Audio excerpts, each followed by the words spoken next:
Morning everyone, welcome to lecture 10. So we're almost at the end.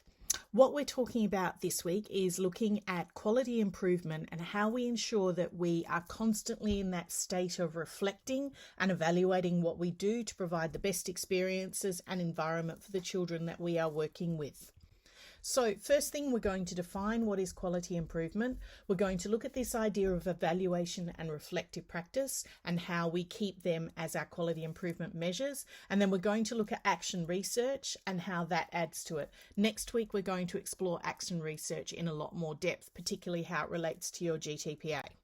So our teaching cycle, we have all of these standard elements. We've got this idea of the ongoing evaluation. We're thinking about where are my students? What do I want them to learn? How are they going to get there? How will I know that they get there? And of course, we've got all of the elements in between where we're planning. We've got our practice that's going on. We're making sure that we assess and record. And then we've got our reporting that goes to parents as well as to any of the other important stakeholders that we have.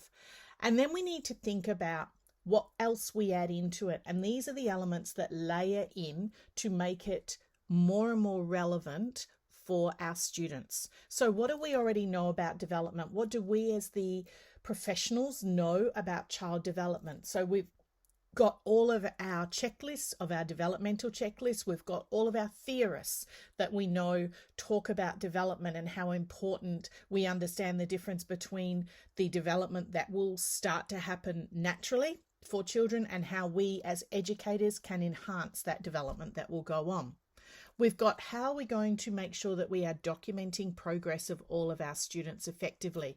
That's the whole point of our pedagogical documentation is, are we planning before we do things? Are we taking what they know and building in other elements? Are we creating provocations? Are we going with the organicness of what the children are feeling and wanting to build on and so on? And then we're going to put more into it. What curriculum approaches? So are we going to use some provocations like the Kath Walker approach? Are we going to do some deep inquiry like Kathy Murdoch? Are we going to look at our Reggio and have our environment as our third teacher and so on? So then how are we going to put in place different pedagogical choices about the strategies that we use, the groupings that we set up in the classroom, the organisation of the children and the resources that we have? How are we going to ensure that we assess things and how will we know? And that's the point of our school-based visits that we've got coming up in a couple of weeks. We're looking at how do we take something and get them to demonstrate some things for us that we can then record some data. And how are we going to document what has happened and what will be happening and where are the children's voices in that? We have to make sure it's not just the educator, but it is everyone in there. And what does all of that information tell us about the growth and development of the children that we're working with? And then, of course, how do we inform parents as well as anyone else that needs to know things in the school? And that's where we take it from this idea of a straight planning process into this evaluative cycle that we're building. So we want to make sure that we are using more than just the assessment of the children, but we're looking at all of those different elements when we go through the evaluation. So our NQS, our National Quality Standards, if we look at our standard 1.2, it is that educators and coordinators are focused, active and reflective in designing and delivering the program for each child. Element 1.2.3, critical reflection on children's learning and development, both as individuals and in groups, is used to implement our program. Element 4.2.2, educators, coordinators and staff work collaboratively and affirm, challenge, support and learn from each other to develop their skills. And standard 7.2, there is a commitment to continuous improvement. That is an assumption that every single school and centre will use those elements to make sure they're involving everyone in the centre in that critical reflection process. So what is quality improvement? Reflective practice is about this idea of looking at what are we doing and how are we going to make it better. So reflective practice looks at what we've already conducted and done we look back, and then we look forward. So it gives us advice about our past practice. And there's nothing wrong with doing something that you thought was going to be great and then it goes pear-shaped and you're like, right, how will we ensure that that doesn't happen again? Because sometimes they're things that you plan, and you can definitely plan them differently, but sometimes it's things that you assume will go one way and then they head down a completely different direction and you realize that was not the best direction. It gives us directions for the future when we're engaging in good quality reflective practice. It allows us to ensure that our evaluations are often providing us examples like research. So when we are authentic and look back on what we have done and how it has worked with the children, how our environment, how those new activities, those new resources, the different things, taking the elements from the children, how we look back on it, that's part of our research. We go, that worked really effectively, and then you analyze why. Because it might not be the activity that worked effectively, it might have been the instructions and the process that you gave them and the way that they were able to record it. It might have been the way that you organize the groups. So sometimes it's all of those different elements that contribute to something being very effective. So you need to do the true analysis of it. So what we're thinking about is that you're trying to answer those important questions. So you want to identify the right questions to ask and then figure out how to answer them. So when you're engaging in reflective practice, it's not about saying, what did I do right or wrong? Because that assumes there is a right and a wrong. It's about making sure that whatever we do, we continue to create good improvements in it. So we can't work on it was wrong or it was right, because sometimes when we say something worked really, really well, we go, great, but why did it work well? We need to analyze that out. And the same thing, we can't just give up and say, well, that went wrong. We go, okay, why? What was the process that was ineffective for us or for the students? So how do we make sure our little learners have the best experience as possible? We need to reflect on what our role is and what their role is, and the role of the environment, the role of external people that we have, the whole set of things that becomes part of our reflective practice. So when we think about what it's doing for us, it's where we want to make sure that we are responding to situations. Everything that goes on within a centre or a school has ramifications for us and for the children that we're working with. So we want to respond thoughtfully, and that means that we do not operate in isolation. We're operating with good research behind us. We're operating with good communication with our other educators. We're making sure that we understand the complexity of the situations and the challenges that that creates for us as well as others. We want to make sure that wherever we are working, that we always have really well-informed decisions. Now, sometimes I see schools make really weird decisions about early childhood education. And as early childhood educators, we are the people with the knowledge. A lot of our leadership teams within our schools do not have the knowledge that you all have about play-based environments. They do not have adequate knowledge about the Reggio Emilia. They do not understand what good provocations look like. They don't understand the processes of planning and evaluation that happens in an early years classroom. So we have to be the people that hold firm, and we help everyone else understand why and how we made those decisions and plans. And then that creates that next dot point where we want to go through and implement and evaluate the changes in what we've done. So we want to make sure that our schools and our centres, they have really good practice at the core of all of their policies. We think if a school says, oh yes, we're a play-based environment, but in the next breath, the school says that they want to do testing every 2 weeks with certain children in the kindy classroom, that does not fit with the policies. So the policies might talk about play-based, but the practices are different. You want to make sure there is alignment between your practices and your policies.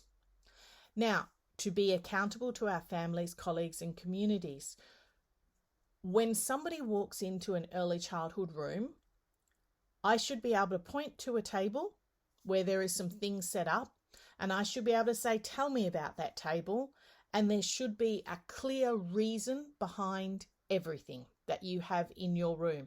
Every single little thing should have a reason behind it. We don't just put something out because it looks pretty. We put something out because it has a learning behind it. It has a reason for it. It has a child that is at the center of that activity or a group of children. It has something that we want to develop with the children. That's why we set things up. So we want to be able to clearly articulate to anyone walking into that, whether it be the children, their families, our professional colleagues, or the wider community. We want to be able to articulate clearly why and how we've chosen those approaches and methods. And of course, we want to make sure that at the core of it all, we're improving our learning experiences and outcomes for the children. So we want to constantly engage in this idea of reflective practice. We want to ensure that we are making the best opportunities of every minute that we have with the children that we are working with. So if we look at this idea then as evaluation as reflective practice, so evaluation is to ascertain the value or amount and to appraise carefully. We reflect by asking some really rich, deep questions. We evaluate by looking at all of the data and how it works together. Then we create changes. So we need the reflection, which is the looking back. We need the evaluation, which is taking into account all of the elements to then engage in some effective change management processes to ensure that we're providing the best education possible. And that last point, when educators strive to assess and understand the impact of their practice, that's when they're engaging in reflective practice. So when educators sit down at the end of the day and go, oh, that was a really, really hard day, I wonder what we could do tomorrow to make it better. You don't sit down at the end of the day and go, well, that was awful, and just walk away. You need to sit down and go, okay, why? Why did that go pear-shaped? What were we doing that didn't create the right experiences for the children in our care?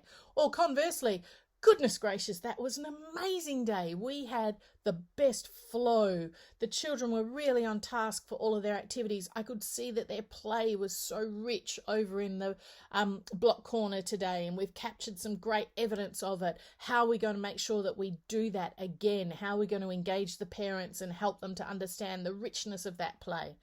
That is all part of your reflective practice. You're reflecting and you're evaluating, and then you're looking at the analysis of it and what you can do with it further. These are our three elements that we want to look at. We want to look at the reflection in action. So that's where you're doing that instant, gosh, this is what's going on. The reflection on action, meaning that, okay, I've put this in place. How did that go? And then the reflection for action is the bit, like I said, end of the day, and we go, okay, so didn't work. What are we going to do next? And that's where you go through that process of thinking, what am I going to do to make sure that I can replicate those results in the most effective way possible? Now, are possible questions that we can ask ourselves.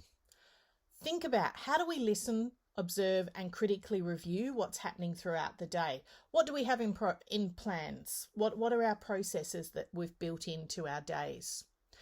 What's our rationale behind our practice? So does our rationale that we're operating in our room map to the school or the centre rationale? And that builds into the next bit. Is what we're doing consistent with our internal values and beliefs and service philosophy, together with the externals of the school and the system and the sector that we're working in? And does our practice foster respect and inclusion of all children and families? It's amazing how many times we inadvertently exclude in some way. So think about, are we including everyone? Or are we creating a homogeneous approach along the lines of what we believe in? Which is great, but we might miss half of the children in our care. And how do other services? So have a chat with speech therapists, have a chat with OTs. How do they ensure that they are doing that constant reflective practice as well?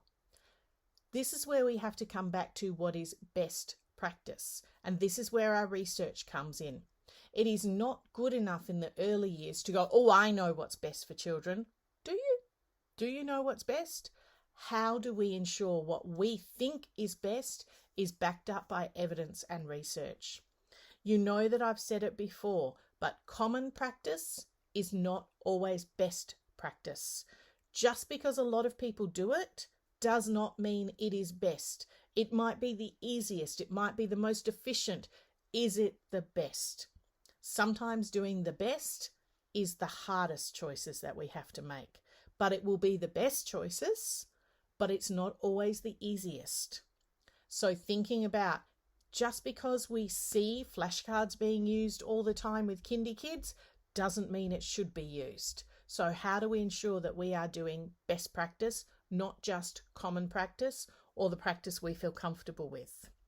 So that brings us into, how do we monitor and change what we're doing? How do we ensure that we are providing those rest times and those thinking times where we can reflect in some way? And as part of writing your philosophy, you had to really think about, how do the theories inform your thinking in some way? So let's think about our cycle of self-reflection. We renew our thoughts, we reflect on them, we reevaluate. You want to constantly go through that cycle. You want to reflect on what you're currently doing, you want to reevaluate what you are doing, and you use the renew to make your changes in some form. So if we think through this cycle, we've got self-reflection at the core.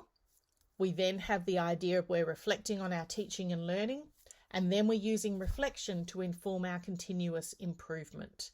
And that's what we want to keep in mind, the idea of continuous improvement, not static improvement. We want to make sure that it is being built along a much greater level than just the basics.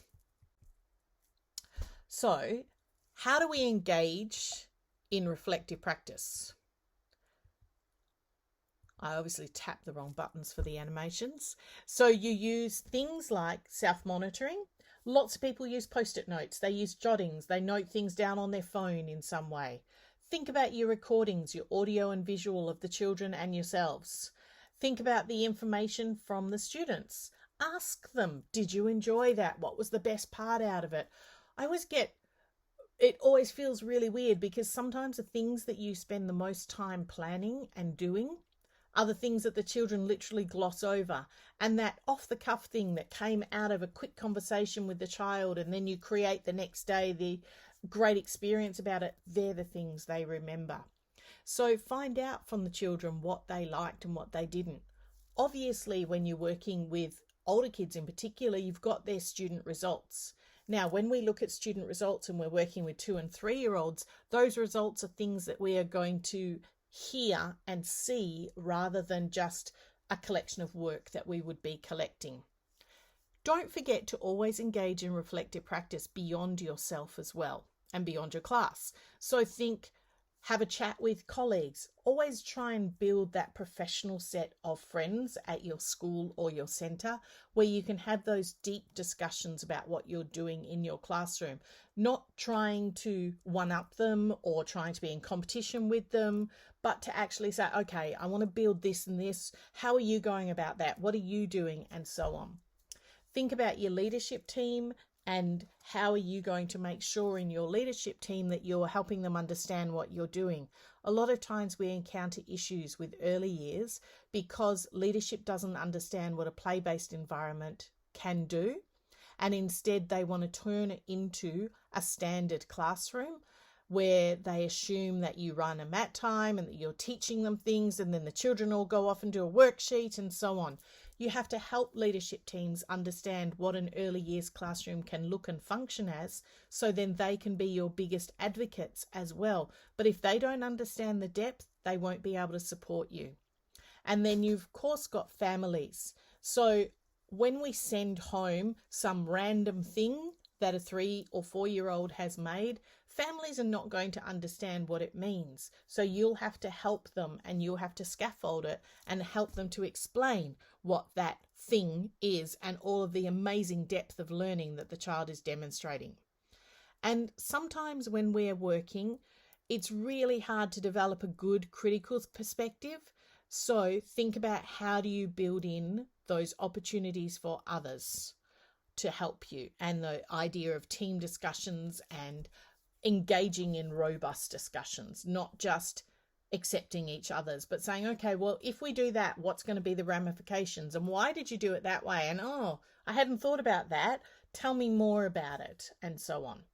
So you want to use that idea of collective knowledge and perspectives.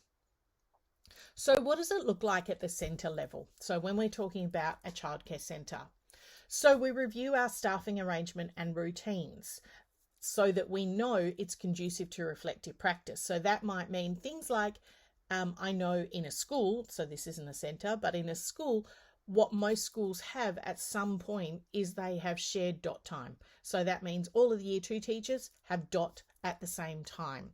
In a centre, do you have a time where all of the people who work in one room can sit and have some time together, rather than just lunchtime where you're all just running around? But think, is there time built in some way once a week to have that reflective practice go on? Because that's important. It's important for us to engage with other people that are all working with the same children. So establishing those routines that allow reflection, and the routines can be physical meetings, they could be online discussion forums, they could be shared documents that people add comments into, and so on. So you want to develop those routines that allow for reflection. And you want the younger and more experienced people to be able to work with one another. You don't want to have our very inexperienced staff all reflecting with one another, because they don't have a depth. You want to be able to have your more experienced and your less experienced people be able to share with one another. And then, of course, you want to make sure that you can network with other services such as speech providers, OT, autism assessment people, psychologists that might be on site, and so on. So you want to allow that reflective practice to happen at a deeper level in some form. So when we want to think about what we do, we've reflected, we then need to think about, okay, how are we going to go about this process? What are we actually doing? So we need to look at the analysis and the action. So if you're always having a bad day on Wednesdays and Thursdays, identify those patterns. Look at the fact that, okay, Thursdays is music. That's the day that they have to come in, they get settled, and then we uproot them again and take them to music. So look at, could we change that? Could we make music literally just half an hour later because your children are struggling to fit in? Do you need to change the transition time in the morning in some way? Are your afternoons really tricky? Do you need to have a slightly longer rest time for those 2 and 3-year-olds? Do you need to have a different level of music or light? We cannot underestimate the impact of our physical environment on the children. Do we need to change our lunchtimes and playtimes? Some schools have changed their playtime at lunchtime to have the children play first, then come and sit down and eat, because otherwise some of the children don't eat properly. So think, what are your patterns, commonalities, and how can you change it? And you can then make some good recommendations and plans for improvement. Again, you have to think differently about it. If you're going to engage in critical reflection, it's not just a case of patting yourself on the back and saying, yay, go me, I did a great job. But everything can be done better. It can be done in a more complex way. It can be done in a more interesting way. It can be done in a way that is more inclusive. So what are your patterns? What are the commonalities? What can you change? So if we think about this idea of everything revolves around the child and what they need, but it's important that we understand this is all of the things that you as an educator are responsible for planning and responsible for organising within your classroom or centre. So that's things like your routines. Absolutely, you have 100% control over those. Your transitions, the way that you organise the children, the manicness that you might inadvertently cause when you don't think things through, your planned and your spontaneous play and how you deal with those, your different relaxing experiences that you have for the children in some way. Their learning is happening everywhere, and it's up to us to make sure that we are facilitating the best experiences possible. So it's not about just going and planning a set of activities and going, well, that worked or that didn't work. It's about that next level of analysis. So if we have a look at something else you can explore to give you a little bit more, the Educator's Guide to My Time and Our Place, it looks at delving into this idea of self-reflection and going further than just did it work or not. There's these 4 ideas. First of all, we deconstruct the practice. So we look at what happens. Then we look at confronting it. So what worked well? What's causing us issues in some way? Then we go through the why. So what helps us to understand this in a little bit more depth? Because if we want to change it, we have to understand what is working and what isn't, and what other people are helping us to understand what is and what isn't. Your context is always unique. Everyone's context is, but there's always a lot of similarities with what 3 or 4 or 5 or 6-year-olds need. We just need to work out what is the sweet spot between what we want to be able to do, what the children like to be able to do, and what we're expected to be able to do in our classroom. So then your 4th point is thinking differently. What do you need to change? And break it down into what is your first step. So if your transitions are not working, work out which transitions. Break it down. Is it every transition? Is it when you're moving from the mat over to the activities? Is it during your cleanup time and coming back onto your mat time to deliver some instructions for the next set of activities? Where is your points that need to change in some way? What is your step that you need to be able to modify and make it work a little bit more efficiently? So then these are some questions for looking at your future planning and your practice. So this can be a guide for when you are on prac. So was the integration of the topic or concept meaningful? Did it work for the kids? Was the amount I planned to cover too appropriate? Did I plan too much, which is what we normally do? Or did I plan too little and I didn't anticipate how quickly they would get that task done, or I didn't provide enough materials for them? Did they achieve those objectives and outcomes of the program? So did it work towards what I wanted them to achieve? Were my teaching strategies effective? So did I do the most appropriate things possible? Did I organise the children in a way that worked for them? So that might have been my groupings, it might have been my organisational mode, it might have been who I put where, and so on. Did I make sure that I catered for the needs of every child in my class? So we know every class has diversity in it. We have to make sure we cater the best way possible. Sometimes I find when I cater for my more divergent thinkers, it actually caters for everyone in my class. Whereas if I go quite narrow, I lose a whole lot of kids. If I go really broad, I encompass all of the children in my class. Did I ensure that I used appropriate resources? So do I know what's available in my school? Have I made access available for myself and for the students? Did I use my data to show the knowledge and levels of skill of the children? And then generally, what could I improve and what are my other comments? So those are some of the questions you can use when you're thinking about how you write your reflections, particularly when you're on prac. So one of the things we then do is once we've gone through this idea of reflecting about what we have, we then need to think about how do we change it? So one of the easiest things to do is to put in place something called action research.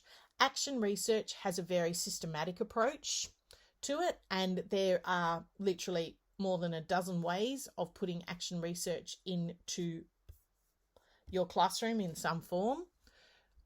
Essentially, at its core, it's data-driven or evidence-based, meaning that you analyze, you think about what you want to change, and then you put in place a process to change it. And that is the action research, because then you change it and you then go back through that analysis process. So it's focused on the information related directly to you, completely contextualized to you and your students and your school or your centre. So it's about putting it in place to make sure that you are going to be able to analyse it out. So what does it involve? It involves, first of all, identifying your specific topic. So that's based on the thing you want to change. You conduct a bit of a lit review. So we're looking at other research to inform us. Again, we're not just going down the pathway of common practice. We're looking at what is best practice. What is the literature telling us about practices and how we can do it?